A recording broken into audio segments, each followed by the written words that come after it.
नमस्कार, दीपिका अकेडमी पर आप सभी का हार्दिक स्वागत है। देखिए, आज के इस वीडियो में चर्चा करने वाले हैं अपन एमपी पटवारी रिजल्ट को लेकर के। कल आप ही काफ़ी समस्याएं थी। तो सबसे पहले तो मैं ये सारी कयास हैं वो ख़त्म कर दूंगा। जितनी भी आपके मन में संभावनाएं हैं वो सारी समाप्त हो जाएंगी। और सबसे पहले चर्चा कर लेंगे उन चीज़ों पर। देखिए, एमपी आबकारी विभाग का जो रिजल्ट है वो कल जारी हो चुका है। ठीक है, जो कांस्टेबल वाला, ठीक है, तो आबकारी कांस्टेबल का जो रिजल्ट है वो कल आ चुका है।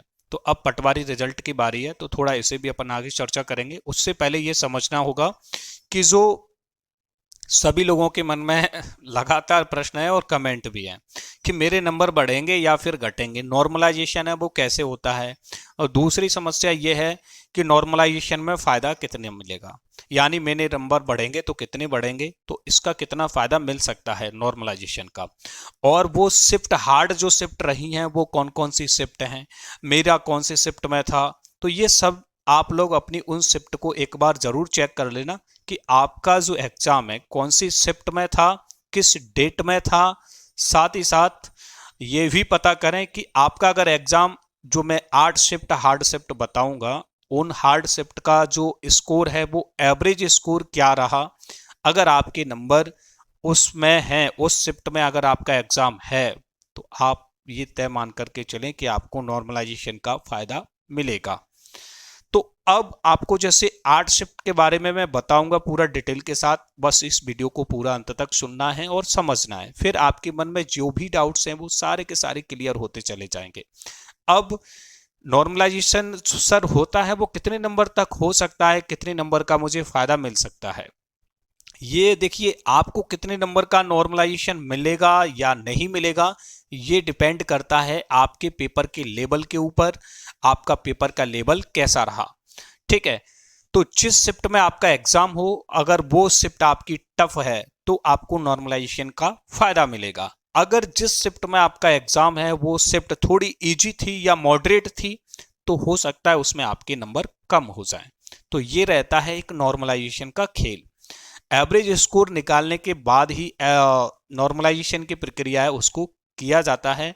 वैसे वहाँ पर भी दे रखा है, पीवी की जो साइट है, एक पीडीएफ आती है, नोटिफिकेशन आता है, उसमें भी दे रखा होता है कि नॉर्मलाइजेशन है वो कैसे किया जाता है। तो देखिए, नॉर्मलाइजेशन वैसे अगर बात करें एसएससी की, तो एसएससी 20 से 25 नंबर तक नॉर्मलाइजेशन के नंबर घटा बढ़ा देता है। 20 से 25 नंबर तक नॉर्मलाइजेशन वहाँ पर फायदा मिल जाता है। लेकिन यहाँ व्यापम की बात करें तो 7 से 8 नंबर ये नॉर्मल है, कोई बड़ी बात नहीं है। 5 से 7 नंबर, किसी के 3-4 नंबर, किसी के 7 नंबर, किसी के 8 नंबर। तो ये नॉर्मलाइजेशन में यहाँ पर फायदा 7 से 8 नंबर का मिलता है। हो सकता है इस बार जैसे कंपटीशन आपका ज़्यादा क्लोज है तो 10 से 15 नंबर का नॉर्मलाइजेशन आपको देखने को मिले। लेकिन ऐसा कह पाना बिल्कुल भी सत्य नहीं है, ये सिर्फ एक औपचारिकताएं हैं। अब ये तो रिजल्ट आने के बाद और लोगों के रुझान आने के बाद कि मेरे इतने नंबर बढ़े, तभी ये सारी चीज़ें कह पाना बहुत ही आसान होगा कि इतने नंबर का नॉर्मलाइजेशन का फायदा इन इन लोगों को मिला है। ठीक है दोस्तों, तो चलिए फाइनल आगे चर्चा कर लेते हैं उन 8 शिफ्ट के बारे में। वो जो 8 शिफ्ट हैं वो आपकी कौन कौन सी हैं, और पेपर का लेवल है उसमें एवरेज स्कोर है लोगों का वो कितना रहा है। देखिए, यहाँ पर नॉर्मलाइजेशन का फ़ायदा किस किस को मिलेगा और किस शिफ्ट में मिलेगा। तो यहाँ पर देखिए, ये सबसे जो हार्ड शिफ्ट रही हैं वो आपकी 8 हार्ड शिफ्ट है। देखिए यहाँ पर मैंने लिखा है पटवारी भर्ती 2023, ये दिन है, ये शिफ्ट है, ये आपका एवरेज स्कोर, औसत स्कोर, ठीक है।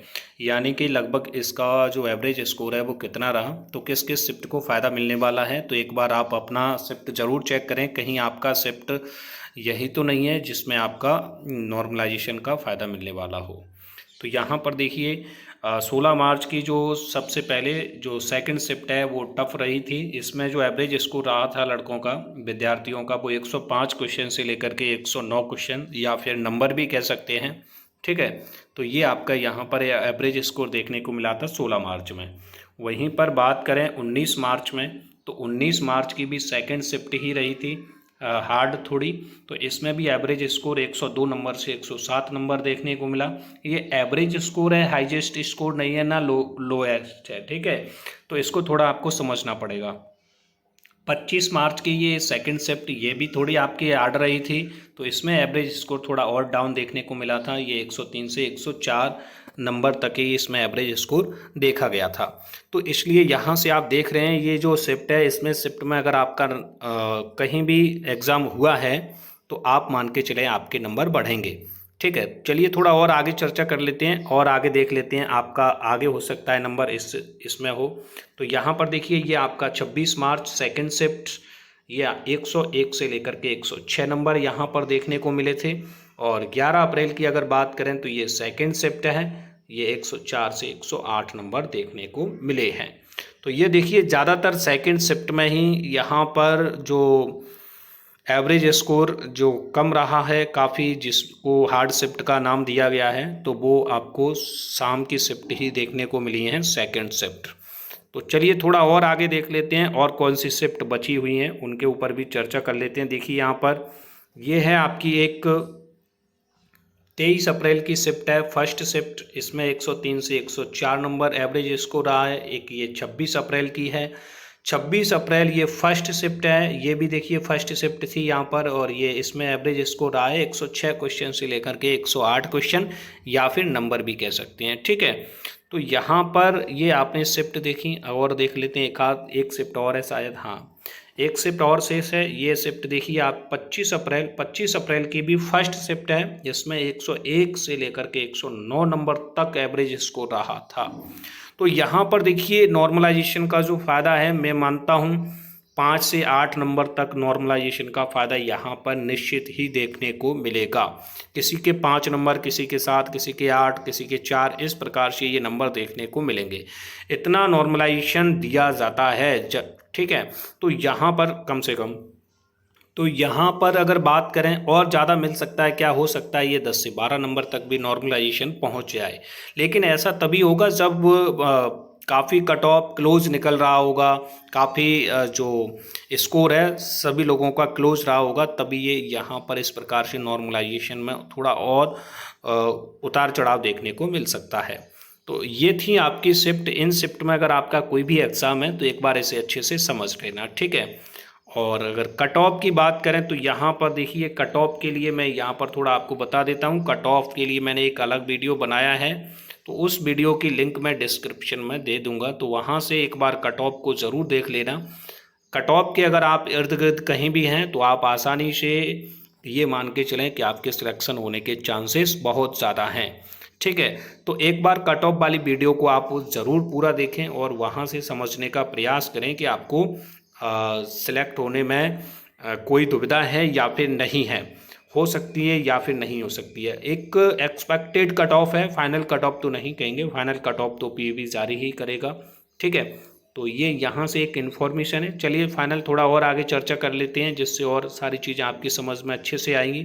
लेकिन जैसे मैंने आपको ये पूरा नॉर्मलाइजेशन की प्रक्रिया दिखाई, उन 8 शिफ्टों के बारे में जानकारी दी, तो इन 8 शिफ्टों के माध्यम से आप समझ सकते हैं कि आपका एवरेज स्कोर कितना होगा। अगर आपका एवरेज स्कोर देखिए इससे ज़्यादा है तो आपके लिए ही फ़ायदा होने वाला है, आपके नंबर और बढ़ेंगे। ऐसा नहीं है अगर आपके 120 नंबर हैं, 130 नंबर हैं, तो अगर मान लीजिए 4 नंबर या 5 नंबर का जो भी नॉर्मलाइजेशन अगर मिलेगा तो निश्चित ही आपके नंबर बढ़ेंगे, घटेंगे नहीं। तो इसका फायदा ही आपको मिलेगा। ज़्यादातर देखा गया है मार्च महीने में शाम की शिफ्ट में ही नॉर्मलाइजेशन यानी पेपर का जो लेवल था वो थोड़ा हार्ड था सेकंड शिफ्ट में। और अप्रैल माह में अगर बात करें तो फर्स्ट शिफ्ट में कुछ दिन है, ये 2 से 3 दिन, उसमें फर्स्ट शिफ्ट में आपका जो एवरेज स्कोर है वो कम रहा है, यानी कि फर्स्ट शिफ्ट में अप्रैल माह में जिन लोगों का एग्जाम है तो उनको फायदा मिलेगा। तो ये सारी बातें अगर आपने अच्छे से सुन ली, समझ ली, तो मैं मानता हूँ अच्छे से समझ में आ चुका होगा। चलिए थोड़ा चर्चा कर लेते हैं अब एमपी पटवारी रिजल्ट को लेकर के। देखिए अब ये आपने नॉर्मलाइजेशन पूरा देख लिया, और जो रिजल्ट की बात करें, एमपी आबकारी का रिजल्ट है वो कल आ चुका है, तो पटवारी के रिजल्ट आने की संभावनाएं बिल्कुल 100% और ज़्यादा बढ़ चुकी हैं। तो ये पटवारी का जो रिजल्ट है वो कभी भी जारी हो सकता है, इसलिए आप हर रोज़ चेक कर लिया करें, देखते रहा करें, कभी भी रिजल्ट आ सकता है, अब ये आप तय मान करके चलें। और अगर जैसे मान लीजिए 10 से 15 तारीख तक आने की संभावनाएं ज़्यादा रहेंगी, वैसे तो कभी भी आ सकता है, एक दो दिन में, ऐसे इस प्रकार से भी अपन एक कयास लगा सकते हैं। तो रिजल्ट आने की संभावना जून में 100% आपका रिजल्ट आ जाएगा। ये तो अब सभी लोगों को पता चल चुका है, क्योंकि आबकारी के बाद सीधा नंबर अब पटवारी का ही है, पटवारी का रिजल्ट आना है। तो ये आप तय मान करके चलें, पटवारी का रिजल्ट जून माह में कभी भी आ जाएगा। यानी जून माह में अगर रिजल्ट कभी भी आ जाएगा तो आपको सारी प्रोसेस पता चल जाएगी, किसका सिलेक्शन हुआ किसका नहीं हुआ। लेकिन जो लोग पुलिस और एमपीएसआई को लेकर के काफ़ी अभ्यर्थी चिंतित हैं कि इसके बारे में कोई इन्फॉर्मेशन है, तो देखिए जितनी पुलिस कांस्टेबल की वैकेंसी हो चाहे एमपीएसआई की वैकेंसी हो, ये अगर भर्तियां लेट हो रही हैं तो कहीं ना कहीं इसमें आपको फ़ायदा ही मिलेगा। जैसे वैसे एक न्यूज़ पहले आई थी कि 500 एसआई के पद आएंगे, हो सकता है इसमें वृद्धि देखने को मिले। कांस्टेबल की जो पद हैं वो भी आपको 10,000 प्लस देखने को मिले, तो इसलिए आपको फ़ायदा ही होने वाला है, मेरा मानना ये है। तो इसलिए इन चीज़ों पर थोड़ा आपको अच्छे से फोकस करना होगा। अगर आप इसमें अगर फेल भी हो रहे हैं जो भी अभ्यर्थी, तो आप उस पर थोड़ी और अच्छे से मेहनत करें और अपनी तैयारी को ज़्यादा बेहतर करें, तो वो आपके लिए भी फायदेमंद रहेगा। ठीक है दोस्तों, तो वीडियो अच्छा लगा हो तो वीडियो को लाइक कर लेना। साथ ही साथ अगर आप चैनल पर नए हैं तो चैनल को सब्सक्राइब कर लेना, क्योंकि हम आपके साथ इसी प्रकार से लगातार रूबरू होते रहते हैं और कोई भी इंफॉर्मेशन आती है तो सबसे पहले आपके पास आएगी। चैनल को सब्सक्राइब करके रखेंगे तो